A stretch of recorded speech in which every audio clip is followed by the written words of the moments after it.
It's time for another episode of the Shaun Tabatt Show, a podcast where I connect you with thought leaders from across the globe, dig into some of my favorite topics like personal development, marketing, spirituality, and pretty much any other shiny object that happens to catch my attention.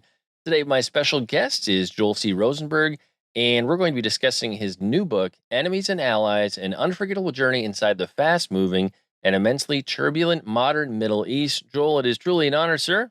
Welcome to the show. Thank you, Shaun. Great to be with you.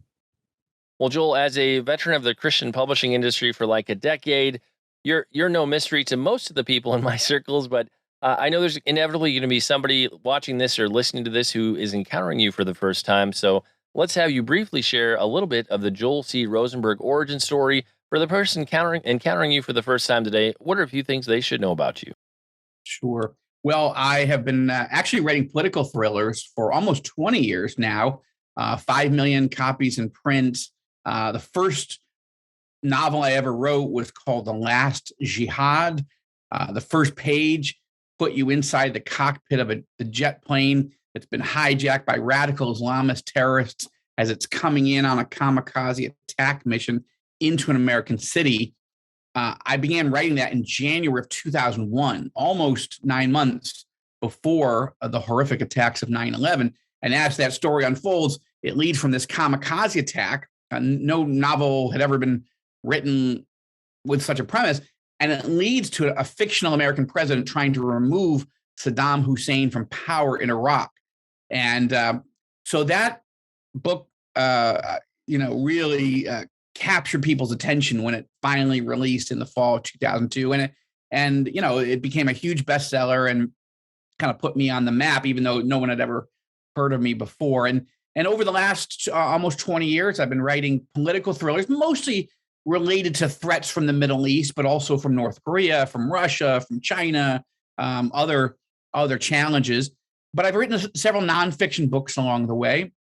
And of course, the latest, as we'll talk about in a few minutes, Enemies and Allies, and we'll get into that. But the last thing I think it's important to know is I'm from a Jewish background on my father's side. My mom is not Jewish. But we all became followers of Jesus Christ in the early 1970s. We're evangelicals. And then 7 years ago, Shaun, my wife and I decided to make Aliyah. That's the process of becoming dual U.S. and Israeli citizens. We moved to Israel. We currently now we bought a home in an apartment in Jerusalem. And 2 of our 4 sons have served in the Israeli military. And we live at the epicenter of the epicenter, like the vortex of all the craziness that's going on in that region. But it is a fascinating place, both as a Jewish person, as an evangelical, as a writer, as we've launched 2 news and analysis websites, all Israel news and all Arab news, to track what's happening. And this latest book, Enemies and Allies, is part of that mission set, which is helping people who don't live there, not just in Israel, but the Arab and Muslim world. What in the world is going on? We all know it's important. We all know it affects our lives and has since 9/11 for sure. But most people don't know much about it, and they feel, I don't even know where to begin. And that's one of my roles, is to try to help people get into the story and sort of take the 5,000 piece puzzle and begin to frame it so they kind of have some context. Where do all these pieces fit in? Where does Afghanistan fit in? Where's the Iran threat, U.S.-Israel relations, all these issues, and what's going on with the church in the Middle East? Well, and one additional question before we move towards the book. I don't encounter a lot of authors that balance both doing fiction and nonfiction. Was that easy for you out of the gate, or something you had to kind of grow into? I know most people know you for largely your fiction. So do you easily transition between those 2 genres?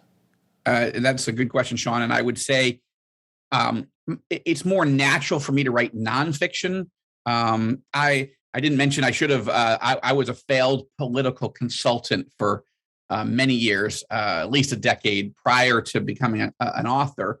And I was a communications director for a number of political leaders, or consultant, including for the former prime minister of Israel at that time, Benjamin Netanyahu, who later, became prime minister and was the longest serving prime minister in the history of Israel. So because of my Washington experience, almost 25 years from Washington, D.C., and working in the political realm and writing books and speeches and op-eds and so forth with and for a lot of these political leaders, that type of research and trying to explain what's really happening, that's my natural instinct and my training, my capacity. But political thrillers came about because I've always loved, I was a James Bond novel and movie fan as a kid, Jason Bourne, maybe more recently, Ethan Hunt, so forth. And I over time, I realized, listen, most people don't want to be educated about the world. They want to be entertained. And we can fight against it. We can rail against it, or we can say, all right, I'm going to start to try to write political thrillers as compelling as anything on the best of the New York Times bestseller list, compete with Tom Clancy, compete with Vince Flynn in his day. Both of those guys, unfortunately, have passed, Brad Thor, whatever. Write really gripping political thrillers that pull you in. Yeah, you'll learn stuff along the way, but you won't even notice that. You'll be on this high-speed roller coaster ride. And who knew, that these books would hit and again, like I said, sell millions of copies and really capture people's imagination. And I think in many ways, people are going to read and spend, they spend several days, sometimes a week or more with a novel, whereas you can read an op-ed in 6 or 7 minutes. So if you have more time with a person, they have the potential to absorb more, especially if they're not asking, why did he do this? What's his political bent? But just, wow, how does this story end? You can really pull people on a journey, and they will start to understand the Middle East and other issues along the way. So I guess all that to say, to simplify it, I think my instinct, if I was going to just do it purely on the basis of what I'm good at, I think it would be nonfiction. And that's why I love writing this new book, Enemies and Allies. But I do love writing political thrillers, and I see much more impact from those. So that's an interesting combo platter. But you're right. Most authors don't try to do both. And Joel, you'd mentioned earlier that we're coming up on the 20-year anniversary of 9/11. I'm curious to get your perspective in terms of people in the U.S., people in the West focusing more heavily on the Middle East. How is that kind of a pivotal moment? Because I feel like I'm a Gen Xer. I feel like for my generation, that was when I actually started paying attention to the Middle East for the very first time. And I don't feel like we've taken our eyes off the Middle East since. Well, Americans were blindsided by 9/11. And one of the themes in my writing is if you misunderstand or don't understand or even don't focus on the nature and threat of evil, you risk being blindsided by it, right? Americans were blindsided on December 7th, 1941 by the Pearl Harbor attack because we just did not see the Imperial Japanese as a major threat. And even if they were talking smack halfway across the globe, we were like, all right, whatever. Partly it was ignorance on our part, partly it was maybe even some racism. Like the Japanese don't have the technology, the will, the courage, the whatever, come get us. And then they did. And we just totally didn't see it coming. And 9/11 was really that way. Bin Laden had declared war on us. He had already sent people to attack the World Trade Center right in 1993 with a truck bomb. He had blown up American embassies and killed a lot of Americans in Africa. He kept doing these things. The USS Cole, he bombed. He attacked in one of the harbors in Yemen. But it all seemed like background noise. We just didn't understand that he really meant it. He was really coming for us, or that he could. Right. And so I think that, yes, Americans focused on the Afghan war at the beginning and the Iraq war and a number of the Arab-Israeli wars. But I will say that I think in recent years, especially during the COVID era, people are exhausted by what's going on in the Middle East. That's why first President Trump negotiating with the Taliban and saying we're getting out, and then Biden.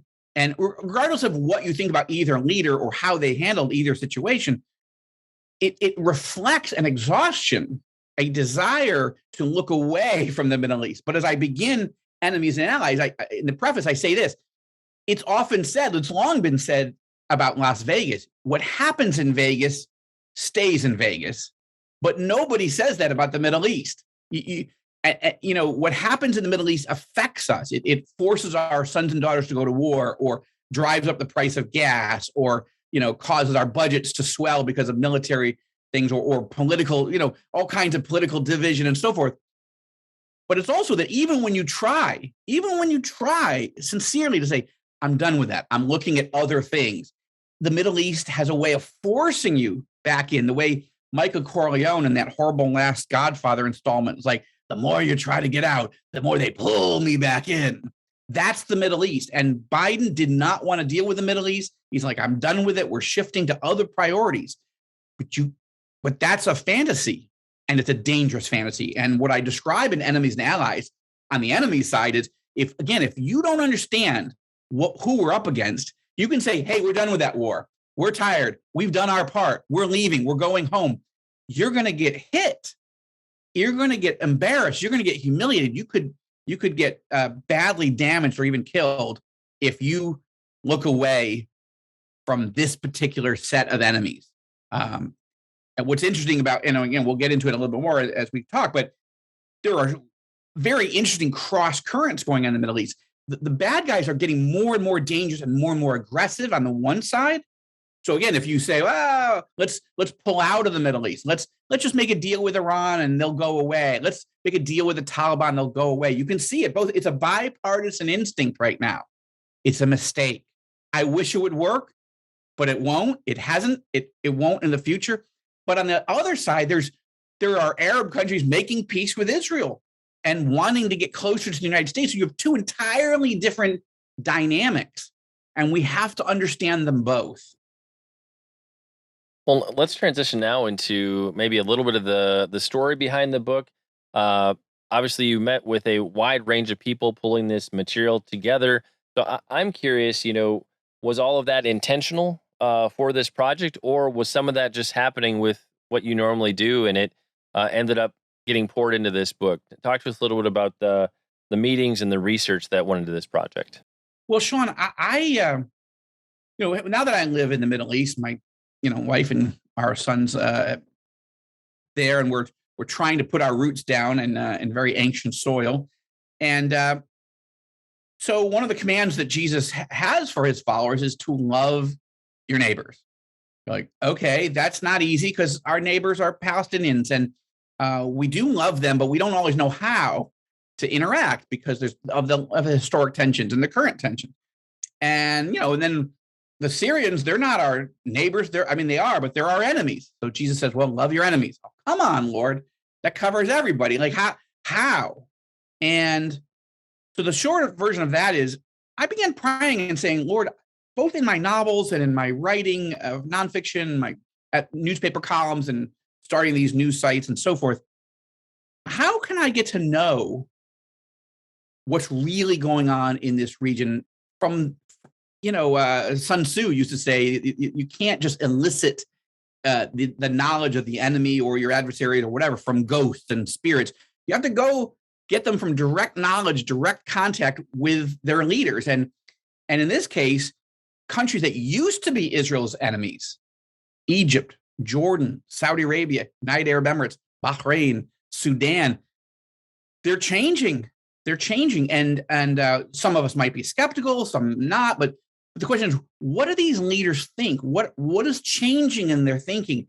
How do we understand? Are they sincere, or are they just luring us in? Is this a peace, but there is no peace? Is it a false peace? Is it the Antichrist peace? Or is it really like we've been praying for peace, many Christians, millions, for decades, and we haven't seen a lot of peace treaties?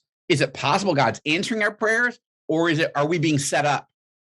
So I started praying, Lord, I pray you'd open a door for me to come meet some of these people. That's a crazy prayer when you're not a billionaire, you're not a big political figure.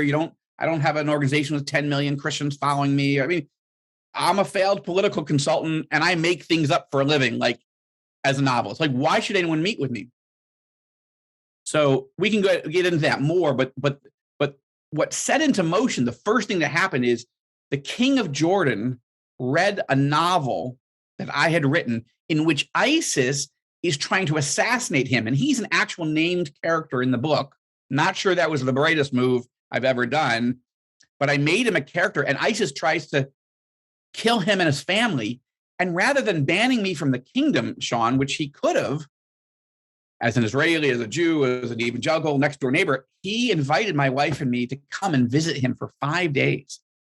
And that trip set into motion a series of 6 evangelical delegations that I was asked to lead into Jordan, but also into Egypt and Saudi Arabia and UAE and others, to meet with their leaders for hours. And I wasn't planning to write a book. I was shocked that God was answering my prayers. Oh Lord, please let Peter out of prison. Hey, it's Peter. No, it can't be Peter. We were praying for him. We don't often believe. I mean, we know God can answer our prayers, Shaun, but we don't always believe he will. And when he does, he sometimes blows us out of the water. That's what's happening. Over time, I thought there's some interesting things that I've gotten to see and hear that I think I ought to relay to others who'd be interested. And I'd love to hear in terms of what you discovered, what you share in the book, kind of that balance. And this is kind of how you structure the book between threats and opportunities. I feel like if all we see is headlines, we just think it's all threats and there are zero opportunities anywhere in the Middle East. But what we see in the news gives us a very tiny amount of context. There's a whole lot more going on. So give us a couple of the threats, but also a couple of the opportunities, just to give it some balance. Sure. Well, I think on the threat side, the overall threat, and I paint it's really, you can break it down into 2 categories. One is called radical Islamism. And that doesn't mean all of Islam. There's 1.8 billion Muslims. And while I disagree with all Muslims theologically, right, I am a follower of Jesus Christ. I believe he died on the cross, rose again. He's the Son of God. He's coming back again to rule and to reign. Muslims don't believe that. They respect Jesus, but they don't see him. They even think of him as the Messiah, but they don't believe he died on the cross. They don't believe he therefore rose again. They don't believe he's the Son of God. And he's coming back, they believe, but as the deputy to their, savior, which they call the Mahdi. So we have big theological disagreements, but of the 1.8 billion Muslims in the world, the vast majority, 90%, are peaceful people. And that's, we've seen enormous amount of studies and polling in dozens of countries over dozens of years, and it's consistent. Okay, but 7 to 10% of the Muslim world, I and others would define as radical, meaning when you ask them a question, they say, yes, I believe that you can and should at times use violence to accomplish your political and religious objectives, right? The others say, no, you can't. Suicide bombing is wrong, and flying a plane into a building is wrong, and murdering people, Jews and Christians, that's wrong. Most Muslims think it's wrong, but 7 to 10% think it's okay. Doesn't mean they're going to do it. It means they believe in it. And so the problem there is, it's true that the vast majority of Muslims are not violent, but it's also true that 7 to 10% are. And if you take 10% of 1.8 billion people, that's a lot of people. That's 180 million people who believe in radical Islam, using violence to accomplish their objectives. That, if you put them all in their own country, the Islamic Republic of Radicalistan, that's the 9th largest country on the planet. It's more than half the size of the United States. It's larger than Russia. That's the pool from which the terrorists recruit. It doesn't mean they're all going to strap on a suicide belt or hijack a plane, but it does mean they believe it, and their children can get recruited. So that's dangerous. And we have to understand that danger, or we're going to be blindsided by it, right? So one part of the threat is radical Islam, but there's a subset of that. And that's what I describe as in the book as apocalyptic Islam. And I sit down with the prime minister of Israel. I mean, now he's former, but Benjamin Netanyahu. And I interviewed him on the record. And I said, basically, to keep this concise, what is radical Islam? What is apocalyptic Islam? What is it that the Iranian regime, not the people of Iran, but the regime, the supreme leader, the Ayatollah Khamenei, what does he believe that's different from a normal radical? He's apocalyptic. He's trying to bring about the end of days. He's trying to bring about the end of the world as we know it by genocide. And that's why they're pursuing nuclear weapons and the missiles to deliver them, not just against Israel. Israel's the little Satan in... Oh, I lost you for a second. Israel is the little Satan in their eschatology or end times theology, and the United States is the great Satan. The United States is who they're really coming after. So I paint that picture with a lot of detail. And what's unique about enemies and allies is that it's not just me picking a couple quotes out of the newspaper. I sit down in the Oval Office with the President of the United States and we talk about this. I sit down with the Prime Minister of Israel and we talk about this on the record.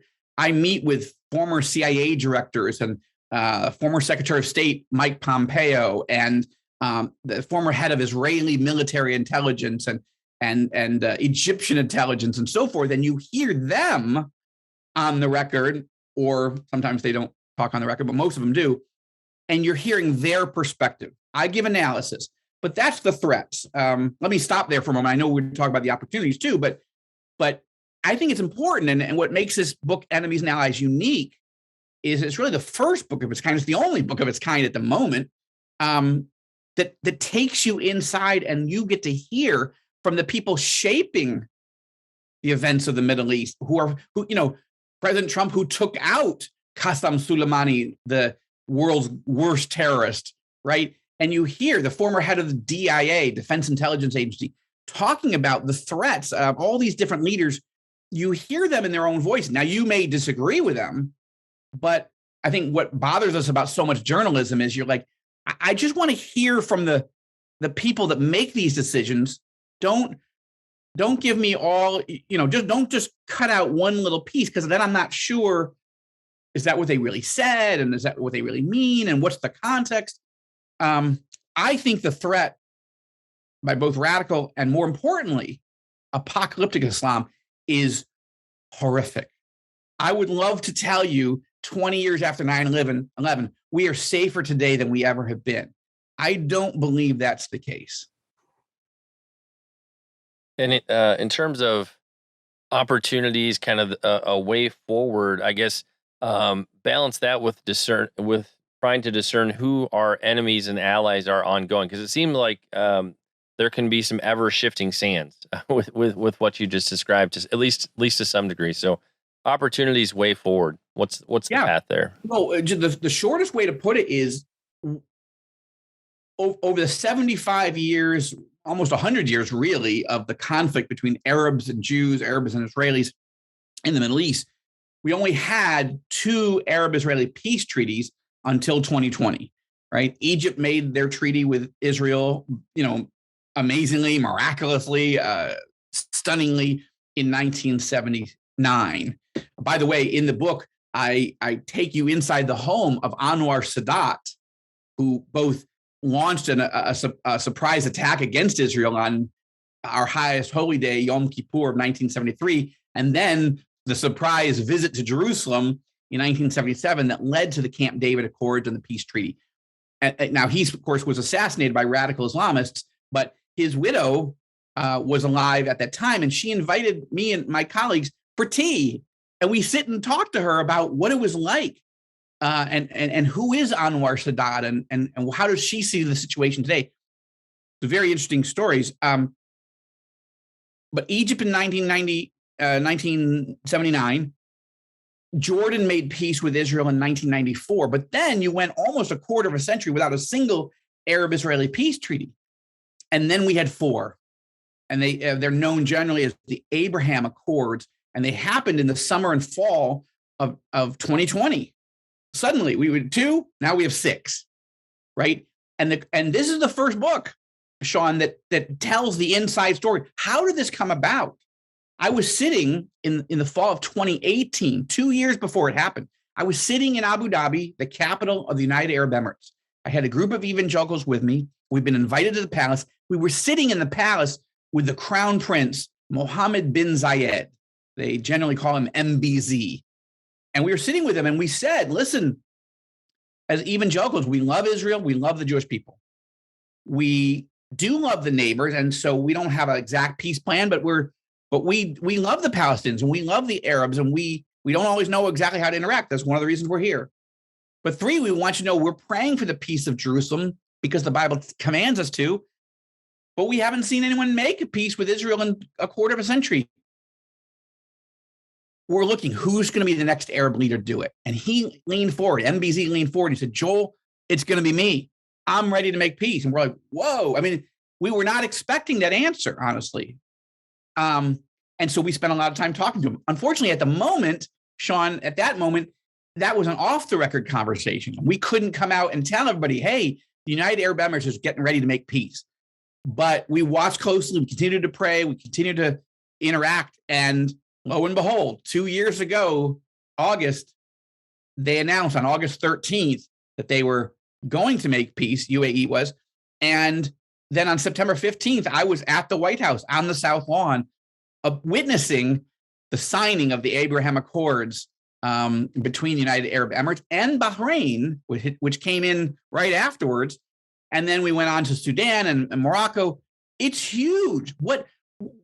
This is just stunningly huge. Most Christians, most people, most Americans have been so focused, understandably, on COVID and all of its effects and race riots and a bitter political campaign and everything, a lot of issues, and understandable.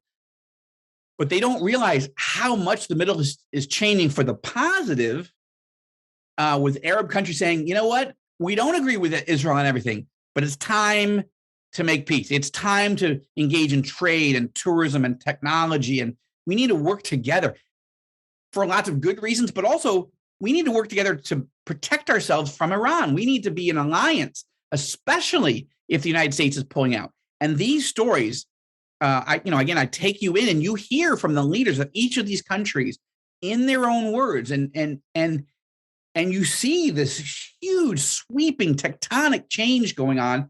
And we keep asking why? Why are you doing this? These are fascinating stories, and I know that other people are writing these books, and over the next few years, you'll start to see more by the people that negotiated the deals. Mine is the first book of anybody to have actually sat with these leaders, and I just found it just absolutely breathtakingly fascinating. And I don't agree with all these leaders on everything, and most of my readers won't either, but they'll hear it for themselves. Love them or hate them, these leaders are making the decisions that are changing the Middle East, and it'll affect our lives.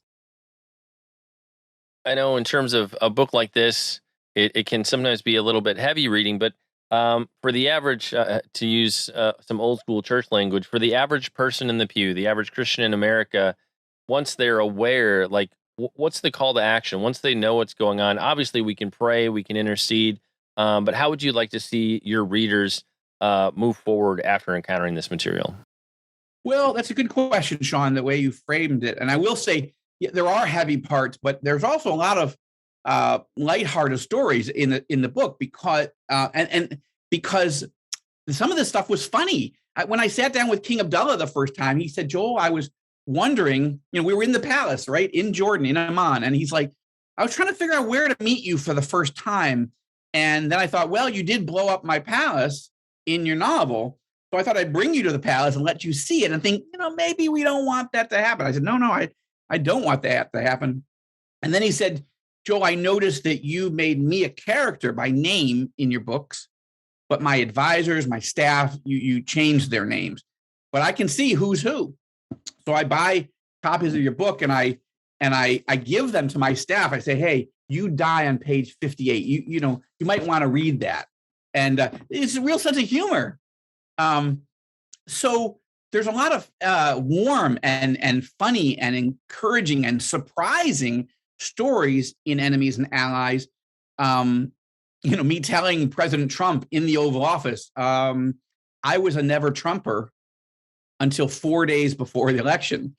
And, I don't know how many people say the word never Trumper to the president's face in the Oval Office, but judging from the look in his eye, not that many, I'm guessing. But but we talked about it, and it was just anyway. So very interesting moments when I asked the Crown Prince of Saudi Arabia, listen, I'm guessing the term evangelical Christian is not used much in the kingdom.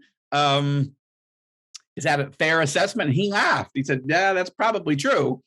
Right. I said, well, we have an ordained pastor on our delegation. Could he just take a moment as we begin this conversation to explain what is an evangelical Christian and what do we believe? And he said, absolutely. Now imagine that, Shaun. Saudi Arabia has long been called the Forbidden Kingdom. They don't have a single church on their territory. And we challenged him on that. Why? Why don't you have one? Don't you want to open one as part of your sweeping reforms in all these other areas? You'll see that conversation. And what does he say? And but yeah, Christian leaders have not had an opportunity to speak with leaders at that level. In Israel, yes, but in the Arab Muslim world, almost no. The Saudis told us, you're the first Christian leaders we've ever invited to the palace in more than 300 years since we started the kingdom in our family, the Saud family, meaning they didn't do it 300 years ago. They've never done it until us. So I would say several things. Yes, part of it is prayer, because I do believe that our God is a prayer hearing and prayer answering God. And often I think we're praying for things way too low. We're praying. I mean, I'm all for praying for a parking spot and praying that, somebody steps up and, is the usher at the church when they need, when there's a slot open, or a Sunday school teacher, or in the nursery. I believe in all that. I do. I believe in praying for everything. But I think often we are praying way too low. And one of the things that my colleagues and I have talked about over the years is we need to have audacious prayers. God doesn't have to answer them. If we're way off, okay, God will say no. But to say, Lord, would you open a door? That's what Paul he urges us, commands us in a sense in Colossians 4. He says, pray for me, Paul, that doors would be open, that I can talk to people about Jesus, and that I'll be bold and I'll do it the way I ought, right? Well, that wasn't just for Paul. We're supposed to be praying for each other and asking others to pray for us. Lord, would you open doors to my boss, to my neighbor, to my cousin who hates me and hates Jesus, but Lord, you love that cousin. And, but what about world leaders? And again, not just about the gospel, but what about defending our Christian brothers and sisters? There's 1.4 million Christians and foreign workers. They're all foreign workers and their families in Saudi Arabia. They don't have a single church, right? If you can't sit with the leader who makes the decision and say, that's a problem, and as you say, you're going to open up your country, we're for that. But we have to say, on behalf of our brothers and sisters, could you change your policy? Could you change your approach? I think that's important for religious freedom. Yes, for the strengthening of our brothers and sisters, the embattled church in many places in the Middle East. But also, yes, for the gospel. How can they believe if they haven't even heard? How can they hear unless somebody goes to tell them? And it's controversial to go meet with these types of leaders. And yet we felt it was important to do. And we tell these stories. I tell these stories in the book. So I don't want to underestimate the power of prayer, but I do want to show people we need to be praying for bigger things. We need to pray that maybe as the U.S. has pulled out of Afghanistan, Lord, you still have a military over there. They're surrendering, but what if they don't? What if they get their courage and take their country back the way we trained them? And what about the Christians in Afghanistan that fear slaughter, extinction, annihilation, genocide? I've been to Afghanistan. These Christians are worried now. They're scared, but Christians have faced this throughout history, and they want to be lights in the darkness. Anyway, I'm going on. Now I'm preaching, but I think that this book will help Christians. I mean, obviously non-Christians will read it too, Muslims and Jews and others. But I think Christians, the most important thing that we can do right now is be praying for open doors and for strength and courage for our brothers and sisters to be bold, right? When the apostles and the other believers in Acts chapter 4, they're being persecuted, but they don't say, Lord, take us out. In fact, that's because Jesus said, he said, Father, in John 17, I'm not praying that you take them out of the world. I'm praying that they have courage and grace and mercy in this world to be my witnesses. And I'm paraphrasing, but in Acts, they say, Lord, give us boldness in the face of these threats. So I think we need to be praying, but praying differently than we usually do. But I would add one other thing, and I mentioned in the book, I started 15 years ago, my wife and me, an organization called the Joshua Fund. And aside from the news organization, All Israel News and All Arab News, which is tracking these things day to day, but the Joshua Fund is like a spiritual venture capital firm or a mutual fund.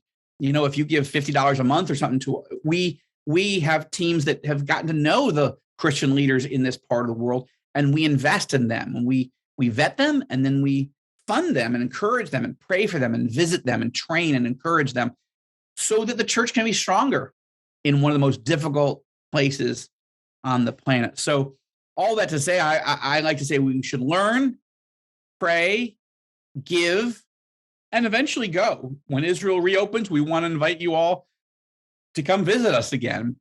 Maybe we'll start doing some trips to the Arab world too. Things have to settle a bit, but it's fascinating what's changing.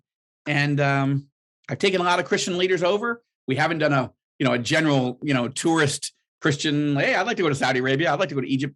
But what about an Exodus tour where we went to Egypt and then we'd go to Jordan and then we come into Israel, do that around Passover? That'd be so interesting. Learn, pray, give, and go. And Joel, one last question. In terms of the delegations that you led into these new places, I'd just be curious to hear, what was the biggest surprise or unexpected thing? Obviously, you went into those circumstances with some ideas, some preconceived notions. What were the unexpected couple of things you encountered that surprised you most? Well, the number one on that list, on Dave Letterman's top 10 list, if we start from the top, would have to be the UAE leader saying, "I'm ready to make peace." And then he wasn't just blowing smoke at us. Then he did it. It's stunning. And his courage to do it set into motion 3 other countries saying, okay, then we're ready too. They needed someone to lead. And once you lead, people start to follow. So one of the people I think is most interesting in the region is MBZ. And I have a couple of chapters actually, that explain who is this guy. Most Americans have never heard of him. He's a guy to watch. Okay. Second, I would say President El-Sisi of Egypt, who literally rescued his nation of 100 million people from the radical Islamist Muslim Brotherhood reign of terror. The country had been taken over by the Muslim Brotherhood. The churches were being burned down. Christians were being killed. It was horrifying. And El-Sisi and the army decided to liberate the country. You could call it a coup. I don't. I call it liberation. I mean, the country was suffocating, was burning. And to meet with him and talk to him about why he did it and who he is, what are his goals, to talk to him about Bible prophecies about Egypt, Isaiah 19. Imagine getting to sit with the leader of Egypt in the palace and talk to him about God's plan and purpose for his country from the Bible, including Bible prophecy. This doesn't usually happen. That was surprising. That was stunning to us.